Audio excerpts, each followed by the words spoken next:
Hey Peacemakers, it's Kristen Lawrence here, and this week we have been talking about growing your relationships through exploring and empathizing. And if you have not seen those videos, please go back and check them out. You can find them on my YouTube channel, and you can find them on this news feed or on this page under the videos tab. So I invite you to go do that.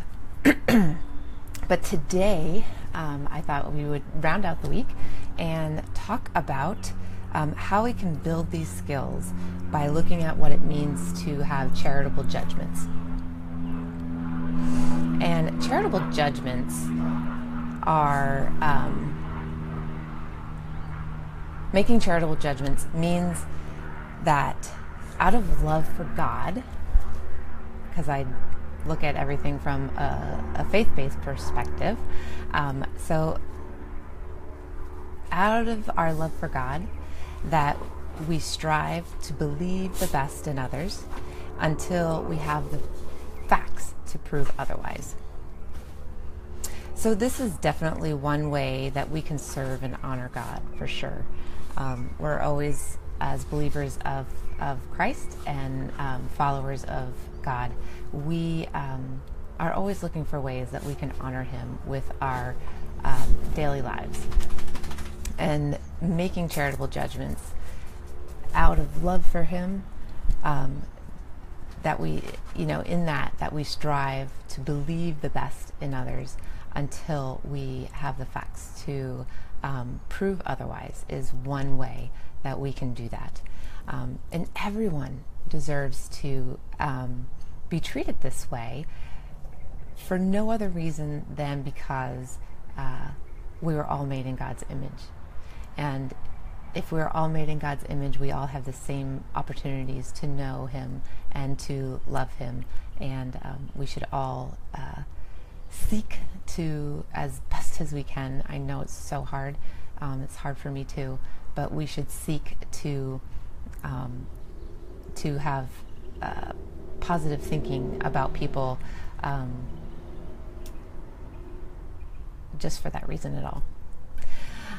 So how do we do this? How do we practice charitable judgments?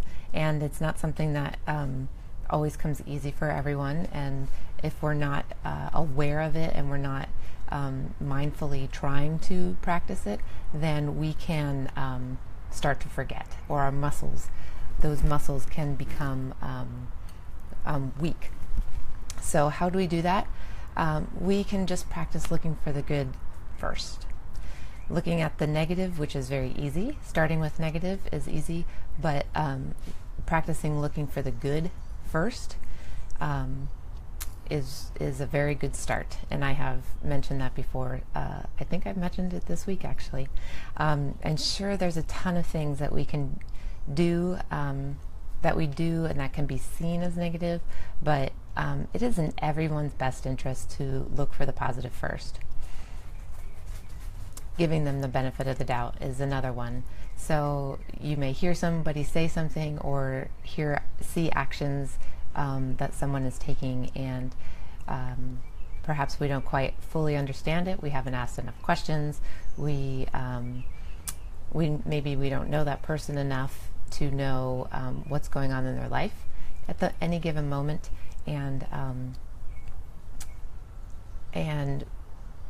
but we choose to see the negative first and to just go to attribute negative things to their words and actions. So if we give others the benefit of the doubt and put off having negative judgments and until we can start asking questions, that will be a great help to practicing and building charitable judgment strength. So look, we're not called to believe someone if there's significant evidence to the contrary, right? I don't know, a good example maybe if you ask if there's money missing out of your wallet or your purse, and you ask around and you realize that the only person that was in your room or in your house or in your office at the time when it could have possibly gone missing was just one person, then that's kind of good evidence to say that there's, that they were the ones who took the money. But we have to look into situations first before we go accusing people of things, because that could cause a whole lot more trouble than it's worth. So if we see people from a cynical point of view, we will run to the negative first. That's just one indication that maybe we need to tweak, or that our charitable judgment muscles are not strong enough. If we're constantly in that cynical mode, right? And the root of cynical judgments, a lot of it it's just in our human nature. Our insecurities, our selfishness, sometimes pride or self-righteousness. Maybe we have jealousy or unforgiveness in our heart, and that is something that causes us to move from a non-charitable space. So how can we combat our tendency to criticize and practice living charitably for others? Is to know that God continually sanctifies us until we go home. And we are all saved if we are calling God, or we believe in Jesus Christ. But it's a daily thing that we are constantly being sanctified, and we're constantly being refined by God daily. So if we can keep that in mind, that would probably help a lot of us to start thinking more charitably about others. We can also confess our propensity to not having to having negativity. Whatever is kept in the dark, it will control us. But Chandra Pierce, if you've ever heard of her, she's a female comedian. She says that whatever is brought into the light, it can no longer control you. So if we confession brings things out into the light. So confess our propensity to focus on the negative, and it can start to break off some of our natural tendencies to be negative and start looking at the positive. And we can ask specifically for God to bless us with the gift of charity. That often is something that I think is on God's heart for us to be charitable towards each other, and He is there and willing to have us become that, and He wants us to desire that as well. So I'm glad you took the time to hang out with me, spend some time looking at ways to weave peacemaking into our lives. And it's so multifaceted, and it is something that needs to be practiced regularly, daily. We need to just have it on our minds to always be a refreshment and have charitable judgments towards others, starting our days off with positivity and not negativity. And people are watching, people are there and are waiting for us to fall.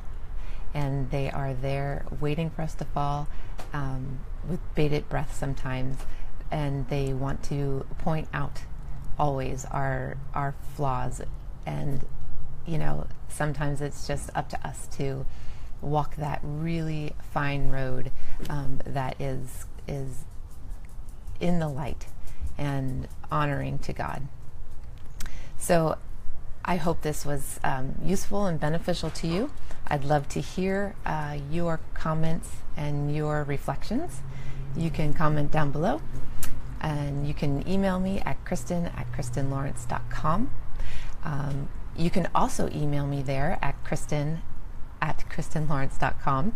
And if you put in the subject line free, F-R-E-E, 30-minute session, I will get back to you, and we can set up a free 30-minute session where we can look into ways of seeking to resolve conflicts in your life and to better those relationships. That's what I do. I love to walk people through conflicts and, look for ways for us to get better in all of our relationships and glorify God at the same time. So thanks for sharing it with me, and I will talk to you soon.